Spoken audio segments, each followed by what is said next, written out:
Isaac Newton et Albert Einstein ont contribué à notre compréhension de la gravité, qui influence les mouvements des galaxies et de la matière dans l'univers.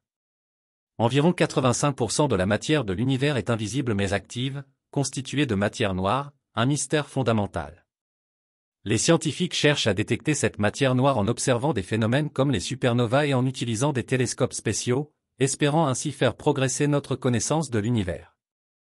Nous connaissons bien le fonctionnement de la gravité, par Isaac Newton d'abord qui en a posé des bases tellement solides qu'on a pu aller sur la Lune, puis grâce à Albert Einstein dont la compréhension ultra-fine de la courbure de l'espace stupéfie toujours, plus d'un siècle après la publication de la relativité générale.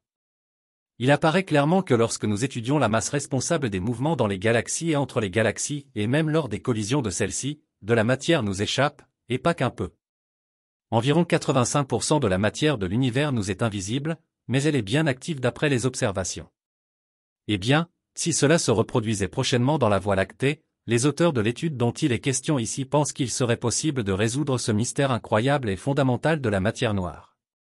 Aujourd'hui, la recherche de la matière noire est majoritairement concentrée sur la détection de l'action, une particule hypothétique capable de se désintégrer en lumière, c'est-à-dire en photons.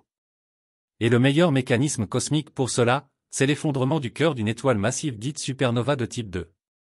Progrès technologique aidant, si nous avions suffisamment de télescopes capables de détecter les photons gamma, de très haute énergie, issus de cette explosion dans la Voie lactée, alors l'affaire pourrait être entendue.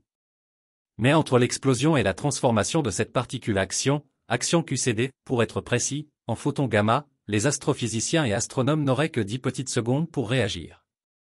Las, nous ne disposons aujourd'hui que d'un seul satellite adapté à ce type d'observation, le Fermi Gamma Ray Space Telescope de la NASA. Dit autrement, si une supernova de type 2 se produisait demain dans notre galaxie, nous n'aurions qu'une chance sur 10 de mettre fin à l'une des plus grandes quêtes de la physique. Statistiquement, une supernova se produit tous les 50 à 100 ans dans une galaxie de la taille de la Voie lactée, mais la dernière que nous ayons détectée date de 1604, dite étoile de Kepler. Ce serait dès lors un juste retour des choses qu'une nouvelle supernova nous permette de faire un bond de géant dans notre compréhension de la nature de l'univers.